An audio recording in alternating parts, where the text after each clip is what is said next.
Okay. Good morning, everyone, and welcome to Reems Creek Nursery. It's a beautiful Saturday morning. Spring is in full force around here. We've got plants everywhere. Come on in and see us. We're very excited to have Brian Tompkins with us this morning. He'll be leading us through all the ins and outs of using iNaturalist, a wonderful app that helps us learn about nature, share biodiversity information as citizen scientists, and in general, to connect with nature. During the presentation, we'll have everyone muted, but if you have a question, please put your question in the chat box and we'll get to all of your questions either during the presentation or following the presentation. So before we get started, let me tell you a little bit about our instructor, Brian Tompkins.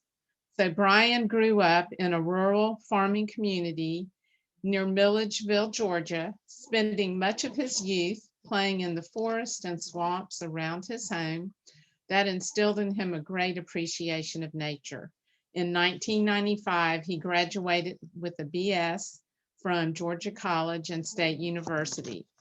Brian started his career with the National Park Service on the Blue Ridge Parkway, but has spent the last 15 years as a wildlife biologist with the U.S. Fish and Wildlife Service in Asheville, North Carolina. He currently serves as the Southeast Region Recovery Biologist for the federally endangered Rusty Patch Bumblebee and is the Energy Project Coordinator for the Asheville Field Office, where he coordinates with energy companies to protect threatened and endangered species and their habitats from impacts associated with energy production projects. His recent efforts have been focused on the conservation of pollinator species with an emphasis on the preservation and restoration of native pollinator habitat in North Carolina. Brian is a founding member of the North Carolina Pollinator Conservation Alliance and is an active member of the Asheville Bee City Leadership Committee. In his free time, Brian enjoys backcountry camping, float fishing the many beautiful rivers of Western North Carolina, gardening, and spending time in the outdoors with his family. Let's welcome Brian Tompkins. Thanks, Brian. Hey, yeah, thank you. Good morning, everybody. Thank you so much for coming. Appreciate you're attending on this Saturday morning. Hopefully, we'll go, and this iNaturalist tool is a lot of fun. It'll give you something to get out this weekend. It's going to be a beautiful weekend, especially tomorrow, to get out and maybe get some pictures and start using that iNaturalist. I will recommend, you get out and practice with it right away before you have time to forget how some of it works. But we'll go through some of the basics today. And I think the way we have this set up, Ruth, correct me if I'm wrong, but if you have questions, we are going to allow questions during the presentation just because this thing does go through some ins and outs. And so I don't want you to forget your spot and us try to find it. So if you have a question and it is kind of dire at that time, ask it. I think raise or Ruth can say how she wants to do that. And then Ruth will break in and we'll try to answer it. If it is a question that can wait, that is not necessarily specific to a spot that we're at, please try to do it and ask at the end of the presentation. I will recommend everybody that you change your view screen so that the participants, you don't see all the participants. That might allow you to see all of my screen as we get going here. So let's dive in and we'll get started here with our iNaturalist presentation. As Ruth said, this is a wonderful tool for data collection and species identification.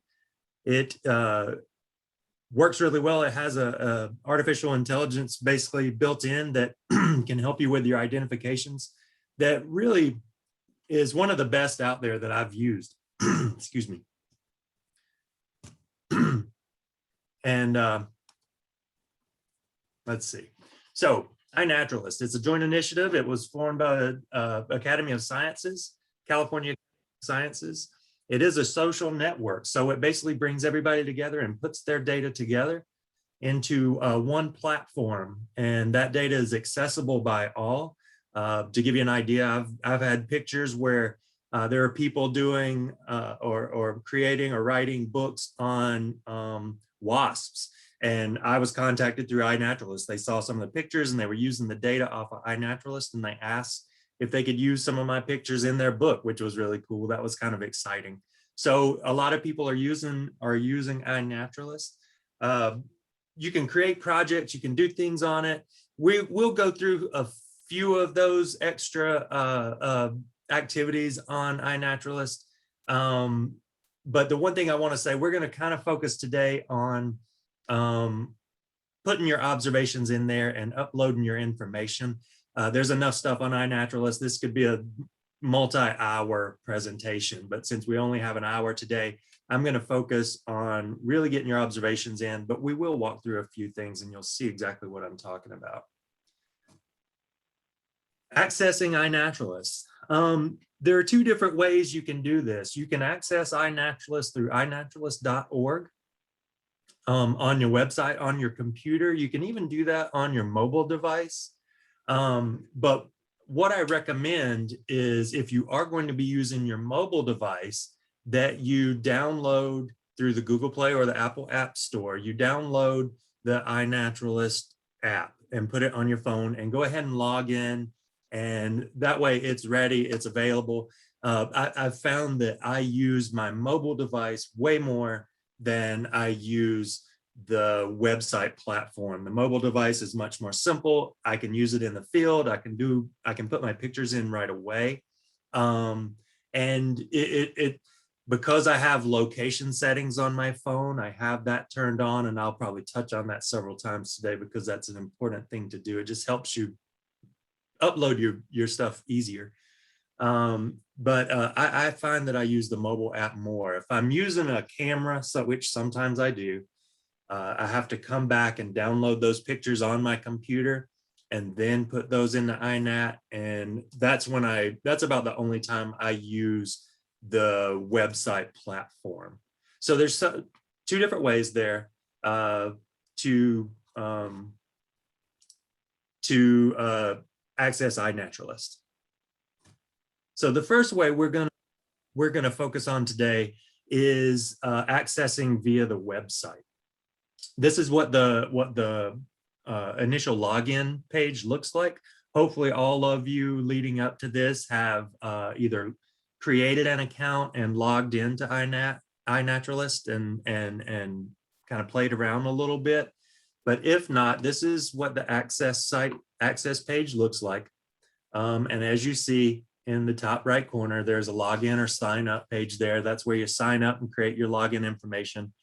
And when you log in, there is a button, just like on a lot of things, you can click to keep you logged into that. That's, just like with Facebook or your email or anything, you can choose whether or not you want that. It does help. I like to be able to get on and sign right in. So on the website, as you can see, there are more than a handful. There's a lot of information on this page.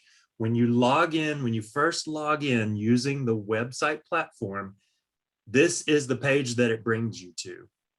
And I want to point out, you have a toolbar at the very top right here, okay? And you have a toolbar in the middle right here.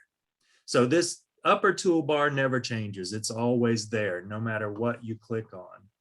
And so what I'm going to do, I'm going to actually share my screen, and I'm going to walk through the internet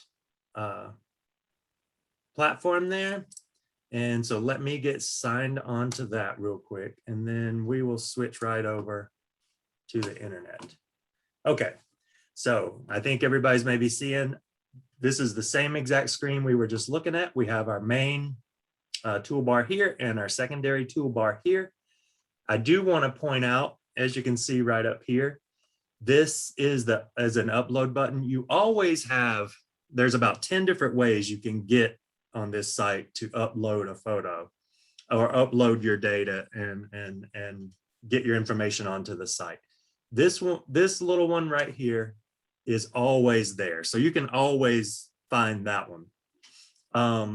But I did want to just walk through a couple of these real quick, explore. And the thing I'm not going to do today is go through each one, just because, again, it takes too much time. I want you to get on, and you're really going to have to get on and play around with these and go through some of these different sections. There's lots of good information on here. There are, if you see where I'm clicking right now on this More button on the toolbar, they actually offer tons of identification guides and just books and things you can download or you can look at. There's lots of information on here. I'll actually click on this real quick just for you. As you can see here, and then you can, it's everything. And then you can search by continent, by state, and you can find identification guides from really all over the world. So it's amazing at the information that this site has. So again, we're back at this main sign-in page. And Explore is one that I want to point out, and that was right up here on the left. And that basically, you have different things you can look at. This basically will go through every observation that's being put in around the world. You can type in a species here if you want to just search for, say, monarch butterflies. You know, and it'll pull up all the monarch observations. So this is the kind of thing that you really just got to get on here and play around with and type in and go. You're not going to crash iNaturalist, I promise. You're not going to crash your computer. So, you know, don't be afraid to get on and click around. And even when we get into uploading information in a little bit,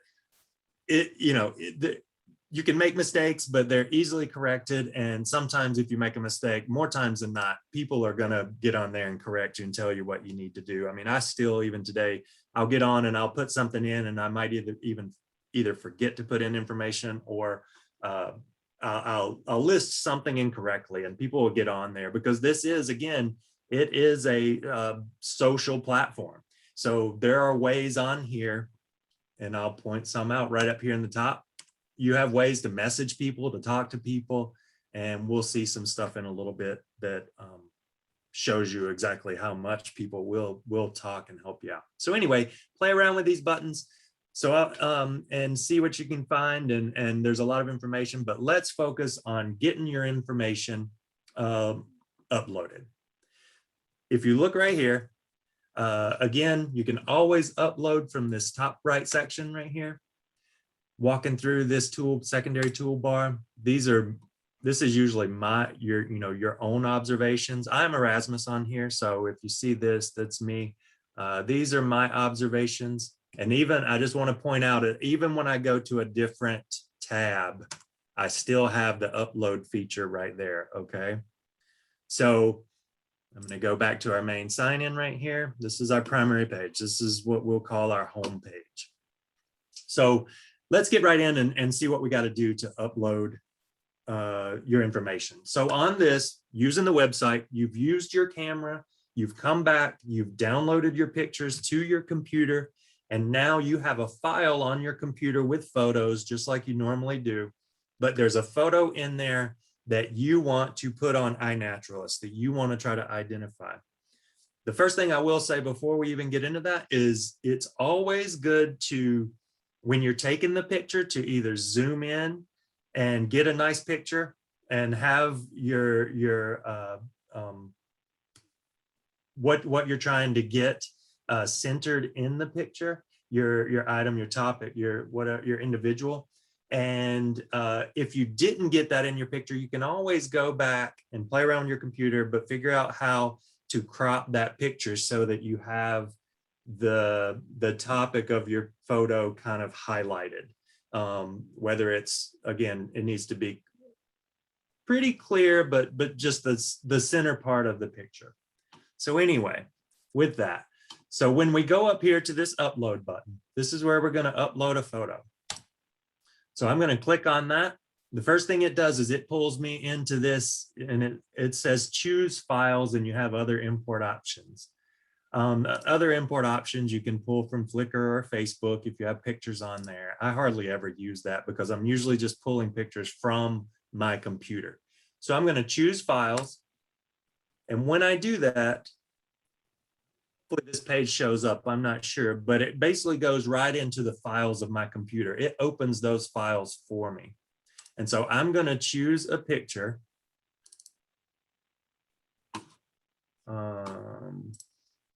I'm going to choose a picture of something.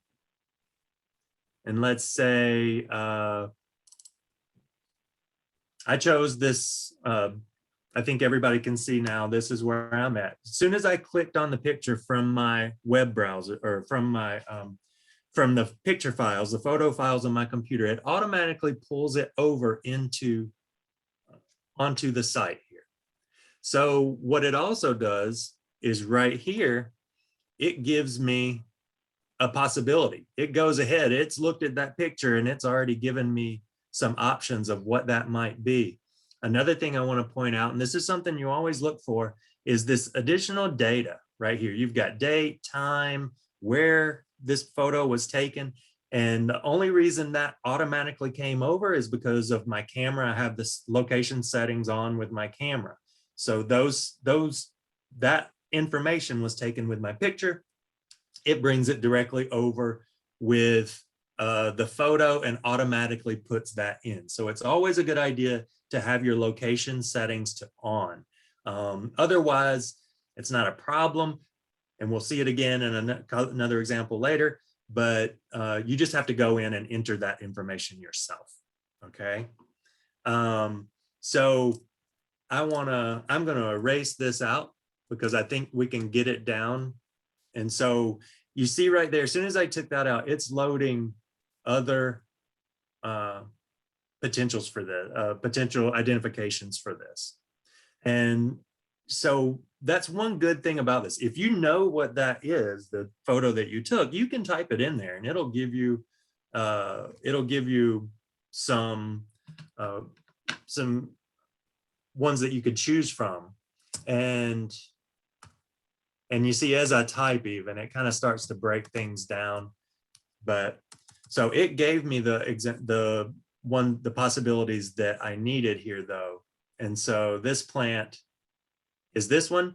If it shows up, it broke it down into two things. It showed right here, it just gave a genus. If you don't know what species that plant is, it's okay to go ahead and just click the genus on this. And it would only go to that fall blooming anemone, right? And there's going to be people that come on here and correct it and get it better. So, and get it down to a species level. But I'm going to go ahead and let's just click, let's let it get our suggestions again. I'm going to click that one. And so now we've got all the information in here that's needed, or at least the basics. We've got date and time, we've got the location, and we've selected a species there. And so there, I want you to look over here to the left of this screen. This is a place you can put in additional information. If you had some notes, things, maybe there were some other things you witnessed about that observation, you can put that in here. There's also a captive cultivated tag right here. And right here. And so if this was something you were growing at your house that you planted, which this anemone is, you would click that and put that in, and it labels it as a captive or cultivated species. There are other things here, tags. You can put all kinds of, you can add it to a project, and we'll talk about that in a little bit. Don't want to get too crazy into that right now. And then there's other fields that if you click on that, I don't know if you saw where I was there. Let's let it, there we go. I was right here in the bottom on the fields button. And there's other things you can put in: elevation, time of day, land cover type, air temperature. If that's data that you want to put in there, you can put in as little or as much information and data into these observations as you want. So now that I've got everything though on here that I want for this observation, I've checked it all. up in the top right corner, this is the main thing you always don't want to forget. Once you put everything in there, you want to submit your observation. So we're going to submit that, and we'll see where it goes. It should. We're playing with the internet today over I've got several different screens going, so hopefully these things won't take too long, but thanks for your patience. So, okay, so now we see we're back to our primary page. My photo here, these are my observations. The one thing, we're at this page here, and there's what we just uploaded right here at the top. All right, and see, these are the most recent things I've uploaded as you go down this list. Okay, so that's the basics of uploading a species on this. I do want to walk through a couple of these just to show you some of the different types of feedback you'll get on this once you upload a species. And if you want me to walk through that one more time, just shoot a message on there or raise your hand or something, and I'll be glad to do it. But once you put an observation on here, it is, let me see, I'm going to go to this one. And if you look on this moth right here, this curved lined looper moth, I put this in on April the 7th, just a few days ago. And you'll look over to the right, and it's got a needs ID. I've already ID'd it. So you might ask, why in the world does it need ID? It always gives that label until someone else comes on and confirms your ID. So right now, let's click on this and it'll. Excuse me, Brian, before you go any further, there was a request if you could go over it again. Sure. Okay. I tell you what, let me give you this one, and then we'll go back and we'll walk through another upload. So here's the observation that I uploaded. Here's where I labeled it, and nobody's come in yet and confirmed it, okay? And so that's why it has this needs ID tab. Once two or more people confirm that this is a curved lined looper moth, it changes, and this will say research grade. And then, and basically what that's doing is just allowing for other people to make sure that the data that's being put onto this platform is as correct as possible. And so you can see some of these other ones where people have come in and confirmed it. All right. So I put in Eastern Tiger Swallowtail 3 days ago. I labeled it. That's what I had a good idea that's what it was. Someone came on and saw that I had uploaded that, and they agreed with my identification. And once that happens, it becomes a research grade observation. Okay. So let's go back real quick and let's upload one more. So we're on this your observations on this toolbar right here. Okay. You can always, so this shows everything that I have. And then, like I said, as you can see, there's always this upload button right here.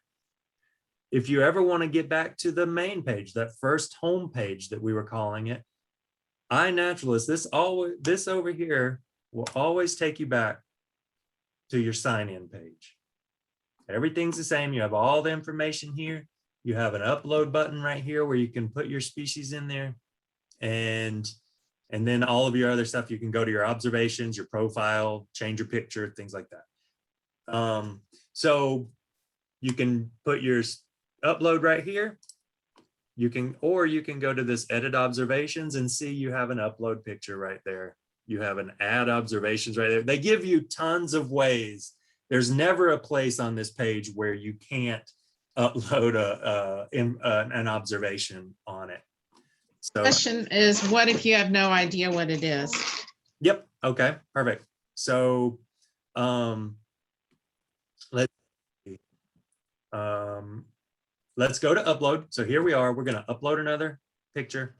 I'm going to go to my photo files again. Okay. And this is a crazy looking picture. And this will show you, this will be a good example. See, this picture is even a little blurry. I was able to zoom in and really center my subject there. And so, but when I took this, I had no idea what this was. I found it on the porch. It's kind of crazy looking. And as you can see, all of these fields are blank, right? And so I'm not sure what this is. I don't know what name to type in. I don't know, where to even start. I do know it's an insect of some sort, but so you could start with that. If you don't know what it is, this is going to be blank. As soon as you upload your picture, and if you go to right here at the species name and you click in that, it's going to start loading your suggestions, right? And it's going to give you, sometimes it'll give you 10 suggestions, sometimes it'll give you 1 or 2, sometimes it will only break it down to genus because the picture maybe it can't quite tell. But still, even if you don't know, you can always go up to a higher level. If you knew nothing else about this except for it was an insect, you can type that in and just enter it as an insect, right? So you don't have to know what it is. And if you don't know anything, you have no idea it's some alien, whatever, don't put anything. But generally, if it's an insect, an animal, or a fungus, or things like that, you can break it down. There's 500 different species of bees in North Carolina, but it's probably a bee. I mean, there are a lot of mimics and things to get kind of crazy and confuse you, but you can always put like bee. So we know this is an insect at least, and we could enter it like that. But the great thing about iNaturalist is that it is really smart. And believe it or not, the more I looked into it, because I already have this one on my site and it's already been confirmed, it is a Florida predatory stink bug. Again, it's an example of when iNaturalist is not only used for a great data collection and sharing page, but also as an educational tool. I had no idea what that bug was. It was something, like I said, I found on the porch. And so just by clicking on this and reading a little bit on it, I was able to find out more. So one thing though, that since we are on this, and since the question was asked of, what if you don't know what it is?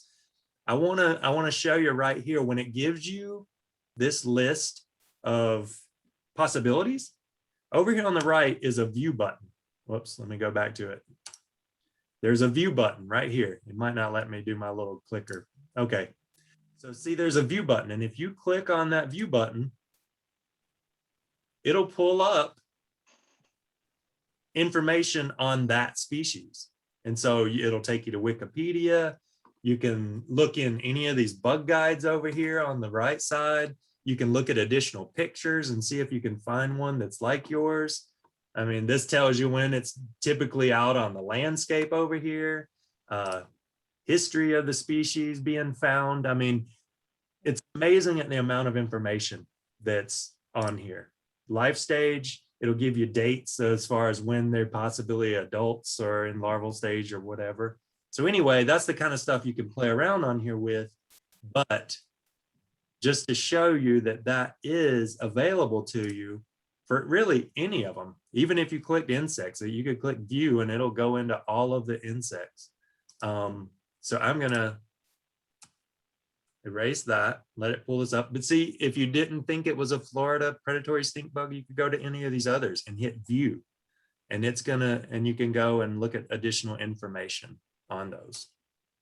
So, Brian, there's a question of why didn't the date and location automatically go in there? Perfect. So these are all pictures I've kind of created just for this presentation. I created a little sample file. And so even though when I took this with my camera, it did have the date and location settings turned on, it's a great question of why they're not on here. When I transferred the picture, it didn't transfer that data, which is fine. So it's a great time to see if you don't have your location data turned on with your camera or your phone, you just put it in manually.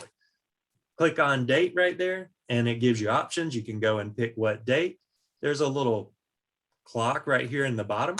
If you click on that, you can pick what time you took the picture if you know what it was. And then as far as location, it'll basically give you a map if you click on that. And then you just have to zoom in to where you were when you took that picture. I'm just gonna say I was here in Asheville, and I just clicked on that and it drew a little circle.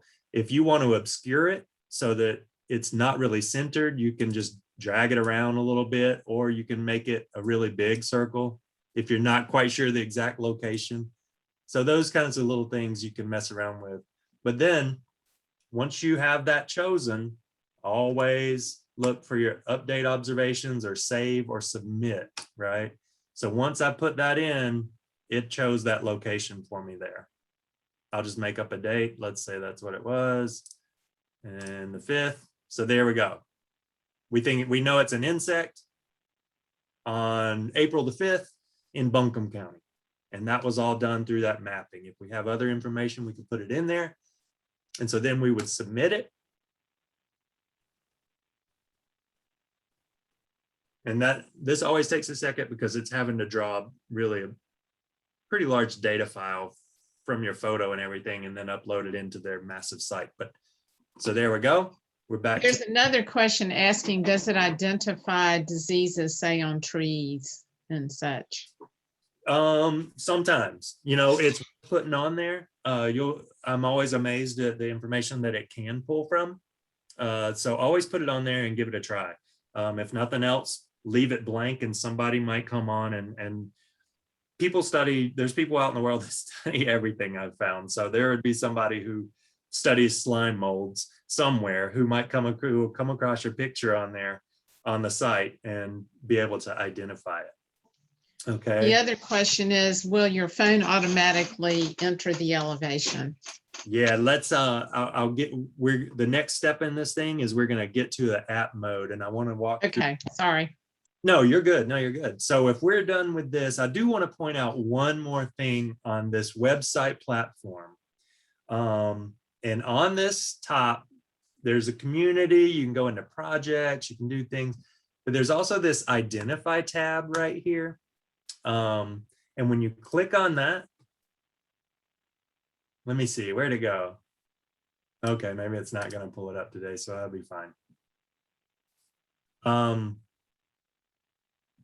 Let's see, community.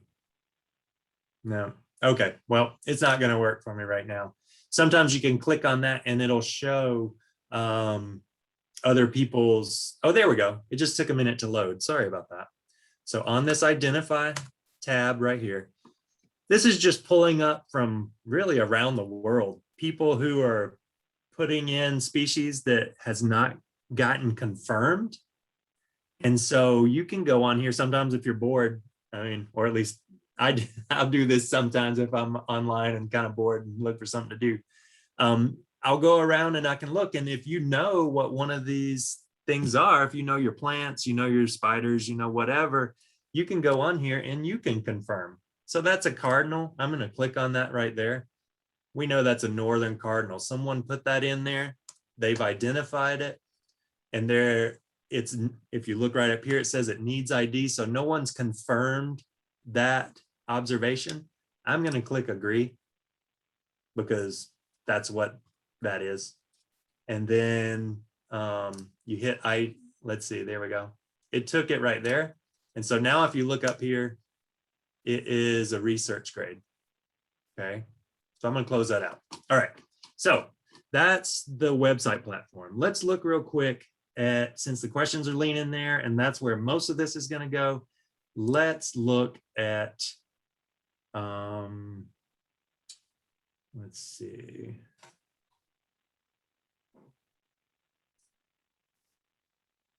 Whoops. Let me see. Give me 1 second.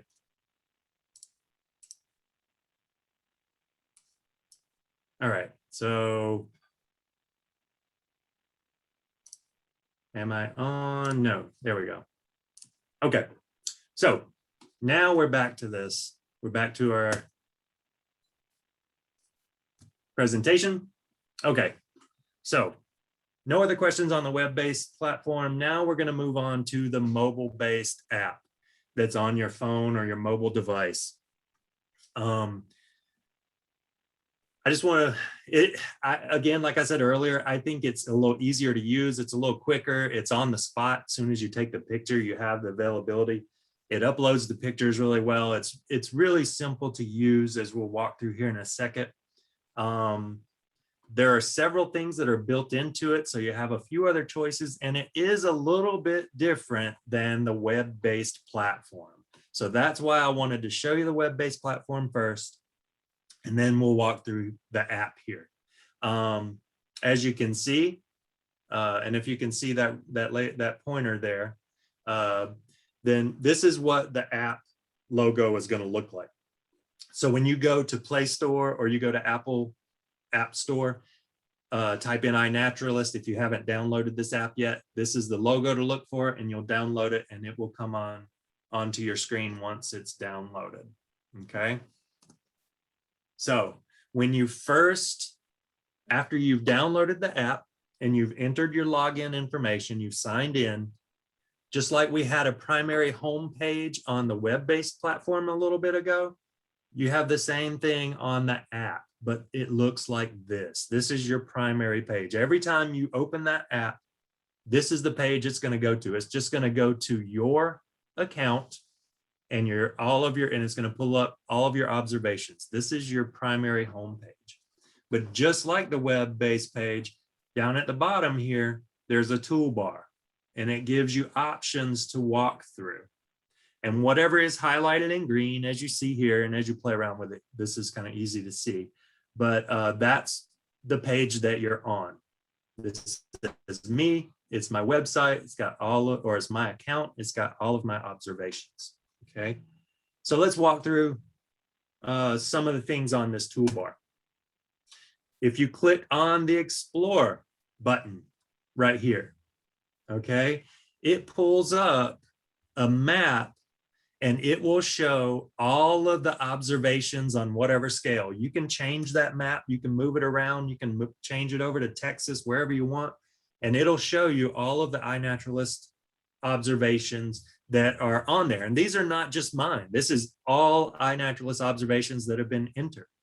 And so if you go to one of these point sets here, they're green, red, things like that. If you go to one of those, right, and click on it, so that's, again, in the designated area. If you click on that point set, it will pull up and tell you what that observation that was entered is, okay? And you can see at the bottom right there, right here, it's got casual grade, needs ID. Nobody's confirmed this yet. And this person was only able to get it to subfamily. So they haven't been able to ID this down to genus and species yet. So again, don't be afraid to just say, hey, I can only get this to a certain point. Even if you just say this is a plant and put it in there, that's fine. Nothing wrong with that. People are going to come behind you who know what they're talking about, and they're going to be able to ID those things. And one thing I didn't point out, when somebody does, you'll typically get a message or notification and says, so-and-so has ID'd or provided information on your observation. So you'll know when it happens. All right. It's right here. If we knew what this was, we could agree that this is the subfamily. If we knew a genus or something to break it down to, you could suggest an ID, which is right here. And then you would enter that in, or you could provide them a comment, say, hey, where were you? Or what was this doing? What time, whatever question you might have to help you identify it or something. You can, again, this is a social platform. All right. So moving on down through the toolbar, I'm going to go through this kind of quick because our primary thing I want to show is how to upload these observations. Activity button in the toolbar is just that. It just shows the latest activity on there. All right. These are people who have suggested an ID for things that I've put in here, or maybe have made a comment on something. Most of these are just suggest an ID. I put this observation in. Neil on here suggested that it was an American bumblebee. So did this person. So this person. So that's now a research grade. But that's the activity button right there. And going on across on the toolbar, this is what I want to spend the time on. How do we upload an observation on the app? So this observe tab right here in the toolbar, this is where you upload your photos, your location, and your species ID. If you click on observe, if you press that observe button right there, it's going to give you these choices at the bottom. Okay, so there's two ways to get to upload your picture. One is by using the iNaturalist camera, okay? And the other is using camera or pictures from your photo file. Personally, I usually use the photos from the photo file because a lot of times I want to crop them and things like that. And this iNaturalist camera will not let you do that. But just to walk through that so you see it real quick, I want to show you what that looks like. So if you want to go out and you just snap a picture of something with iNaturalist, you can use their own camera and it does everything for you right there. So let's look at this iNaturalist camera step first. All right, take a look at this one. We click on the camera. I took a picture right here, step one, and it works just like the camera on your phone. It's no different. You can zoom in, you can zoom out, you can touch to make a focus in a different point. Okay, and then you press the button here to take your photo. And once you do that, when you take your picture on this right here, step two, I've taken that picture and it's holding it. And if you look at the bottom down here, it gives you some options. Do you want to use this photo or do you want to retake it? If it was blurry or something happened or moved or you weren't close enough, you would hit retake. But if the picture's usable, focused and centered, then let's hit use photo, right? Once you hit use photo, it automatically pulls it into a page just like we saw on the web-based platform. It's got your picture uploaded here. This is the details page. It asks you, what did you see? Okay, your date, your time, your location, any information that was able to be, it's got captive or cultivated, right? So it pulls that, this is what comes up. And so the next thing I want to do though, just like on the web-based platform, is I want to at least provide some sort of identification. Now you can click in this and type it in, or you can click on it and ask, what did you see?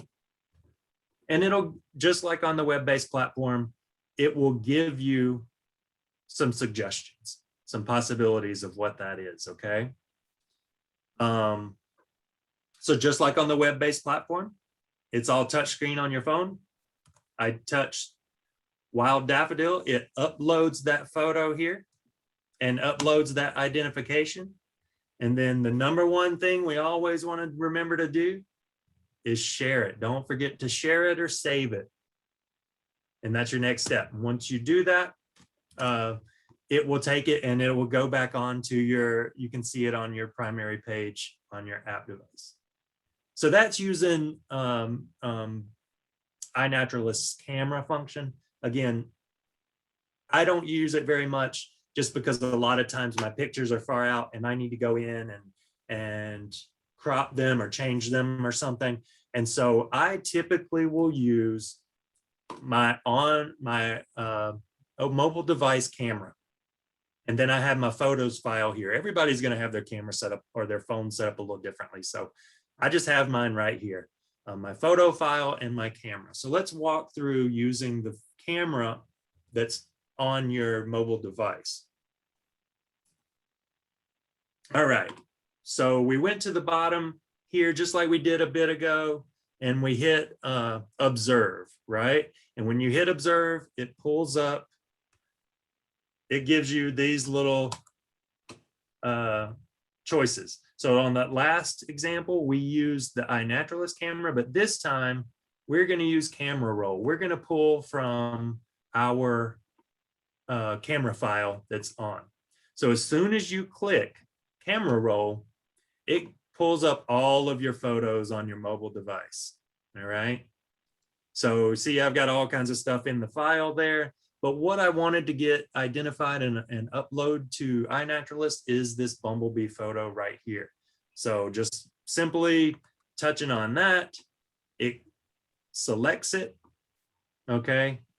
And it automatically pulls it. And once it's selected, once you select your pictures, and you can select more than one. So if I wanted to, I could have selected this photo, this photo, this photo, and that photo, and put them all on there together. But once you're done selecting your pictures, I recommend you only do one observation at a time, though, until you get better at it, because it gets confusing. It will upload multiples, but for right now, just stick with one. You can do multiple pictures because this is the same little individual. But anyway, I selected that. You want to click add. And once you hit add, it pulls it into this same page that we've seen on everything else, right? I do want to say, you know, this just for an example, I didn't have I'll pretend I didn't have my location settings turned on my mobile device. So it didn't bring in the date and time and all that. So as you see right here, so I would have to go in and manually do that, just like we did on the web platform. You would touch on it and go in and just put in the date and time, and same thing with the map location.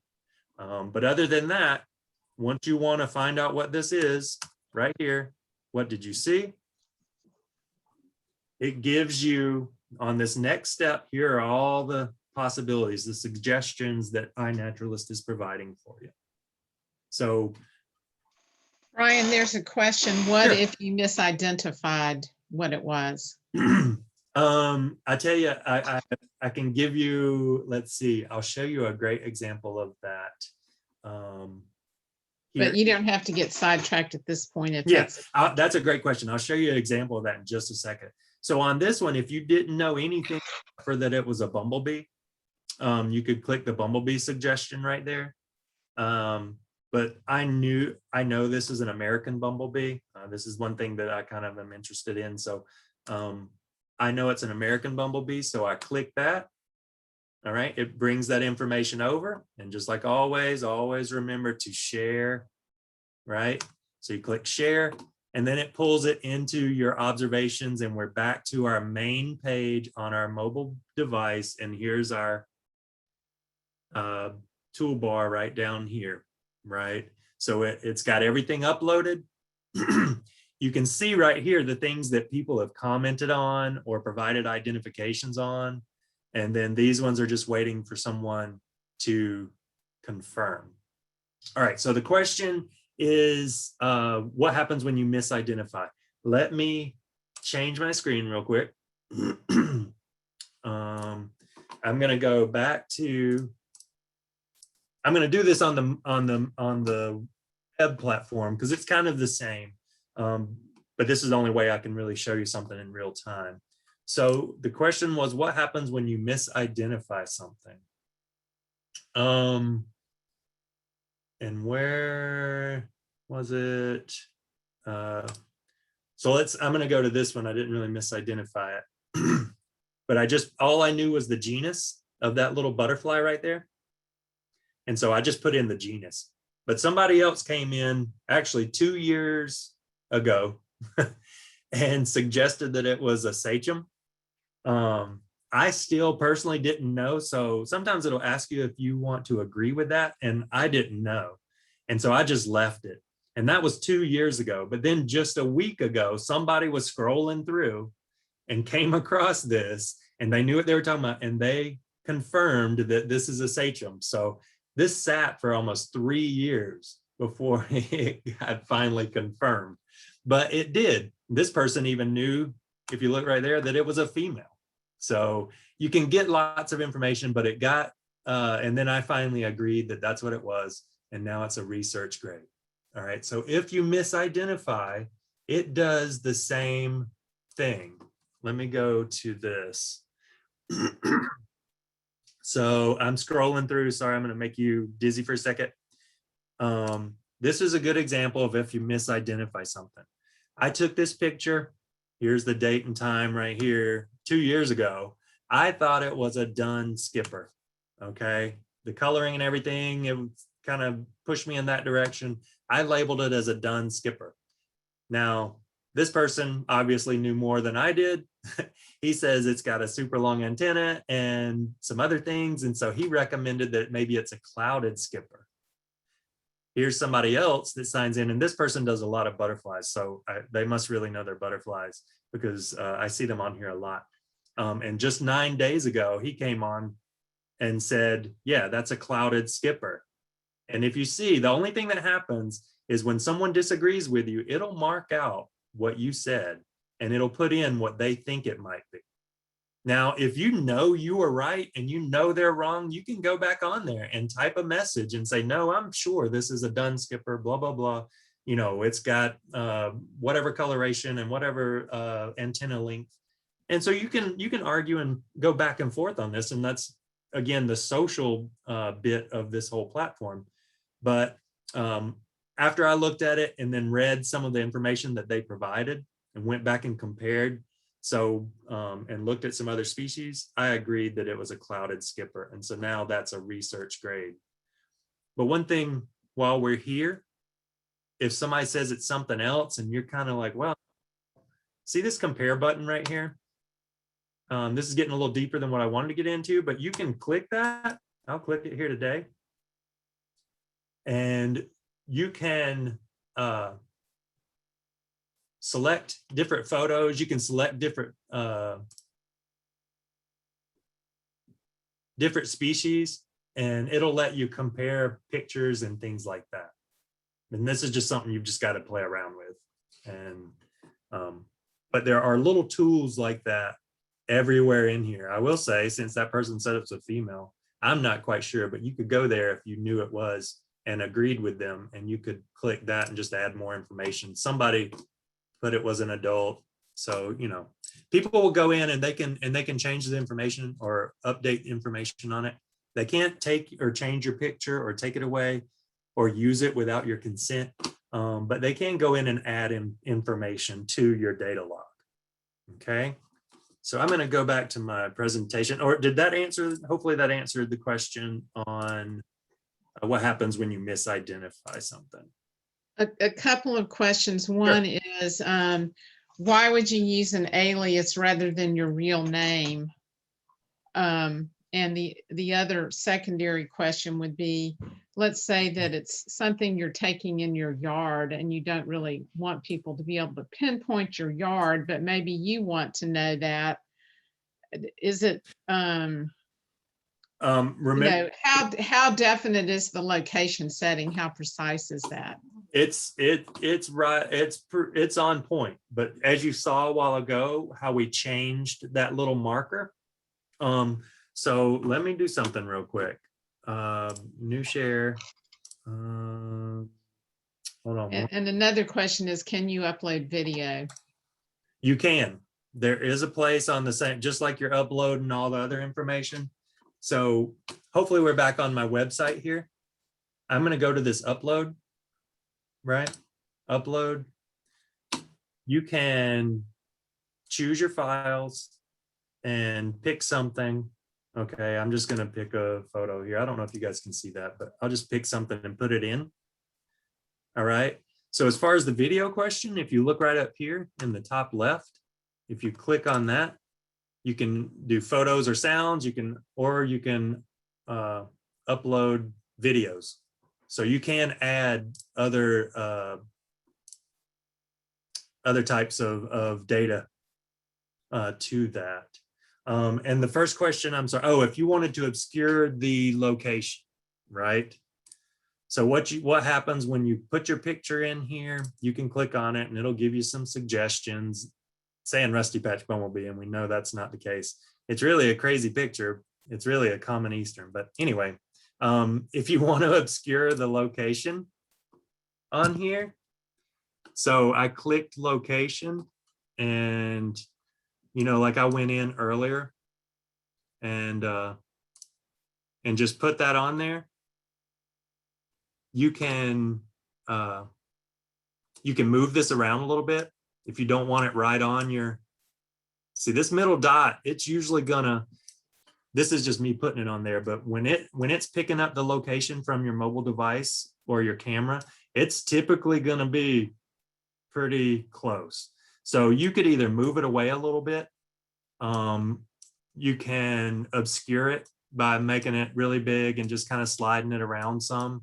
You can play with that however you want to do that. But there's also, I don't know if you see this where I click this down here. Let me see if, there we go. If you can see where I'm at down here on this geo privacy, you can put private. We see it. Or obscured. Okay. And that will hide the exact location. So that should take care of your concerns if you're not wanting to show things in your yard. And then the other question, as far as using something other than your name, I don't know. It's that's just a personal preference. It gets to like Facebook or your email or anything like that. I mean, some people use their names on here, some people don't. It just that's just a completely a personal preference. Erasmus is my great grandfather, great grandfather, great grandfather, and great grandfather his name. So, and my grandfather's name. So I used it as my login. So I think Phyllis is wondering if you can change your username later if you decided that, say, you sure you wanted to go from Erasmus to Brian Tompkins. you sure can, and you can do that under your profile settings. If you look on your mobile device, I'm not, if you look on your mobile device, you go up here, there's your settings button. Okay. And you can go in there and you can change your profile. If you are using the web-based platform on your laptop or, excuse me, or desktop, you just go to that profile setting that was on the toolbar. And that will, if you want me to show you that, I can. Let's see. I've gotten a little better about this. I can share different screens. I don't think you need to show us because it's right almost there. 11 and I know you still have more. I've only got a couple more. So yeah, so let's go back. But there's the profile button if you want to go in and change some things. So let me get back to our presentation here. I've just got a few more things we want to walk through. So we went through, that's how you upload photos on your mobile device. You get those observations saved onto the platform. Let me see. All right. Levels of identification. We've kind of touched on this already. There's the casual grade needs ID. That's usually when it's just one person has identified it. Research grade, like we've talked about, when 2 or more people have gone on and confirmed that that's what that is. Sticky groundsel. I had no idea. I looked it up though and did some research and found out that's what it is, but I'm waiting on somebody here to, let me do that button. I'm waiting on somebody to confirm it, so it's not research grade. But common eastern bumblebee, I had a good idea that that's what it was. I put it in, and as you can see, somebody's confirmed.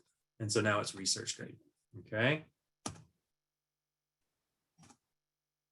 So that's kind of it for uploading photos and getting your data put onto the website. Again, there's a ton more things on the website you can play around with.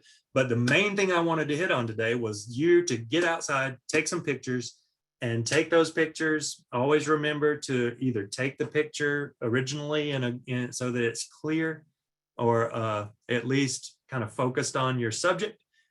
Or you can always crop them and do that. But you're going to have to get on and play around with the other stuff. The one thing that I did want to point out, and I'm kind of doing a little bit of an advertising for today, is a section on here for iNaturalist projects. And I'm going to flip screens real quick on you, just so you see. So if we're on our web-based platform here, you see this community setting. As soon as I touched on it, it pulled people, projects, journal post, forum, and right here, Asheville Bee City. All right. And we got different projects here. So I've got some projects that I want to go into. Now let me go back to my presentation. All right.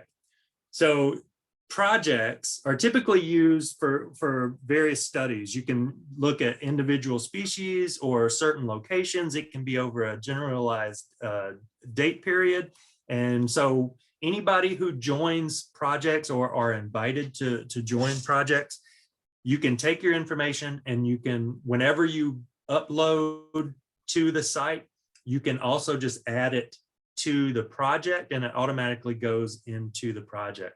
On your mobile device, if you want to get to projects, it's on the, let me see if I can give you a, I'm going to click back for a second. If you look at the bottom on your toolbar, there's more over there. If you go to that more button, that's where you'll find project settings. Oh, sorry, should have just done it right there. Here's the more. And again, this is my primary page on my mobile device. I showed you on the web platform there. If you click more, it gives you two choices. And even on your mobile device, you have access to identification guides, okay, and projects. So we're going to click projects right there. Oh, and here it is on the web platform. You click those, it gives you some of your choices. And this is the main thing I wanted to point out with that for today, since everyone here is kind of picking up and learning how to put observations into INET. We have a BioBlitz that's coming up June 19th through June 27th for pollinators in Asheville, Bee City. It's Pollinator Celebration Week. And what we're trying to do is in basically Western North Carolina, in these counties, any pollinator pictures, any native plants, any pollinators you see on plants, any of that together, take pictures and upload them into this project. Add them to this or at least go first log in and find, if you go to the projects page, you can search for Asheville Bee City Pollination Celebration BioBlitz, and you can join that project. And once you're joined, you can add your observations into this as well. Additional tips, like we've already talked on, location time is always good to have on. Remember, if you've got additional information, sex, age, temperature, those types of things you can put in. Mainly, it's okay to not know what you're looking at and just simplify. It's an insect, it's a plant. People are going to get in there and help you out with that. The other thing, if you do have sensitive or rare species, you probably want to contact Fish and Wildlife Service, but if you do put one on there, do not share location. If you're out and about, especially, I'll get a perfect example is like bog locations or something, or pitcher plants. You do not want to share the location. You want to obscure that, like we talked about a little bit ago.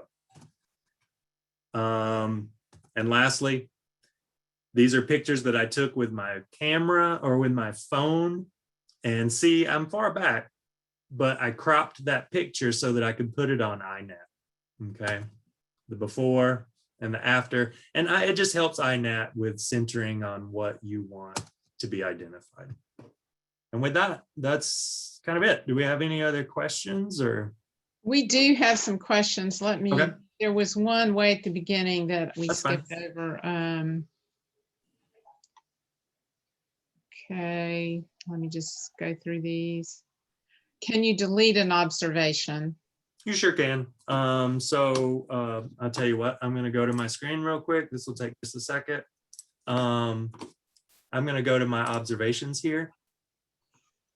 That should be pulling up with everybody. So let's go to insects. Actually, I put that in a little bit ago. It's already in here. I need to delete that one anyway. I'm going to click on it. Right up here is my edit button. If you want to add information or do anything to this. Also, while we're here, this is where you would go if you wanted to connect this observation to a project. And if I click on projects right here, it gives me some choices, right? So when you put this in and you're wanting to do the BioBlitz in June, you would go and you would just under this project setting, tap that. But we're wanting to delete this observation anyway. And let's see. So I'm going to click edit. And right here, there's a delete button. You sure you want to delete it? Yes. And now it's gone. Okay, so we've got a few other questions in here too. Let me just get to them.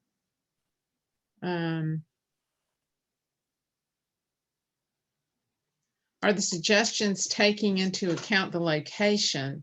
So if it is more common in that area, it will be at the top of the list. It does. And when you click on that, on the little identification bar, when you load your picture, it will say sometimes on there, it'll give you the species and it will even say seen nearby.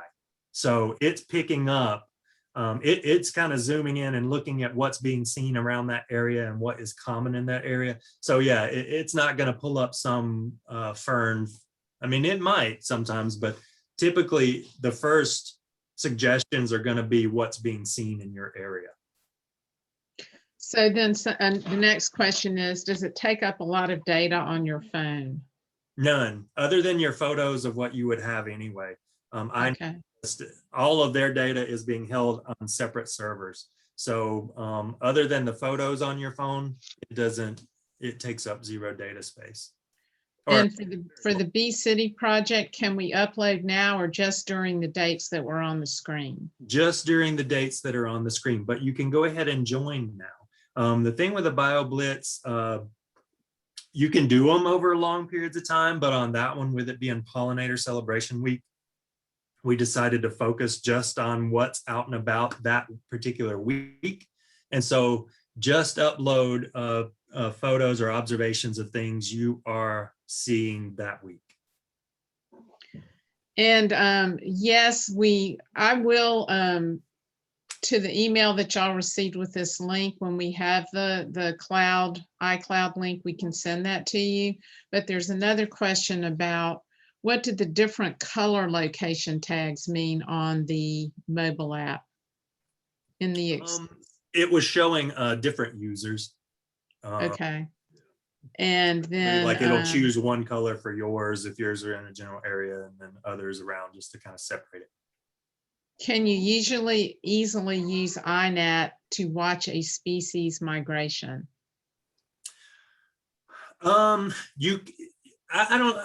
You can, and I've done that. I've done that with bumblebees, where I'm trying to see when and where people are seeing those, and going back years ago and seeing when they were on the landscape, or certain species were on the landscape at certain times. If you were to go in, and are you on my page here, Ruth? Is this on my website page? Yeah. So if you were to go to explore, this has got 61 million observations from around the world on iNaturalist. But you could go up here and you can type monarch butterfly. Let's say we're wanting to see observations on monarch butterfly. You could go in and you can pull up all of the observations that have been in, and it'll go all the way back to this will pull every one. You see right here, you can see them in different ways. You could look at a map with all of them, but you have filters up here too. So if you wanted to put in a date range or an exact date, you could do that. And so by entering those dates and putting in those observations, you can kind of keep up with how they're moving. I'm not going to say it's the easiest. If you want to do something like that, the #1 best website out there for keeping up with monarch migrations or raptors or hummingbirds is a website called Journey North. And I can't speak highly enough about that website as well.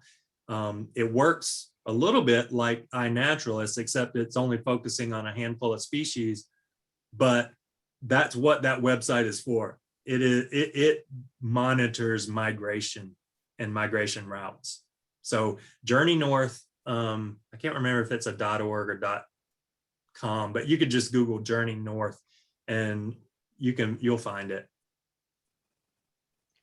Okay, then there's a question, will an announcement go out to remind us that week? Ideally, we would put that in our newsletter.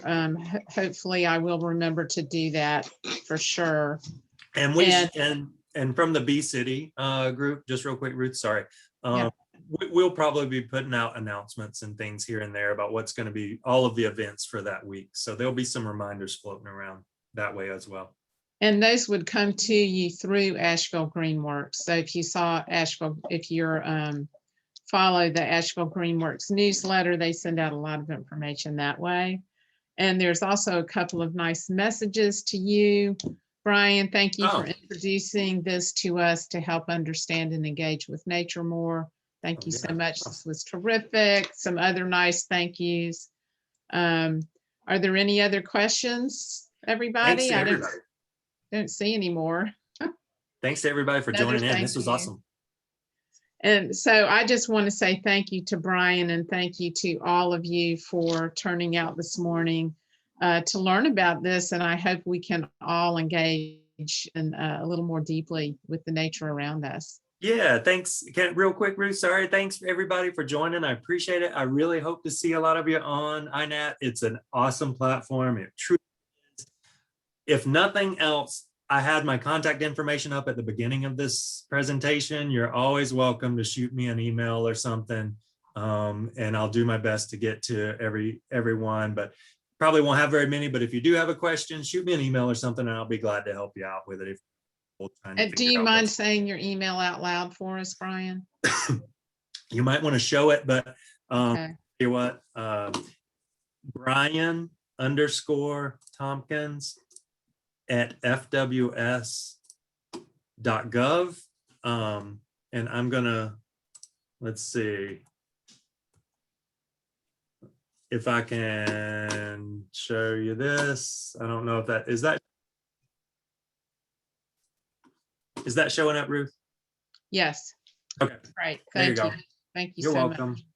Yeah, so feel free to shoot me an email or something to answer any questions that you have.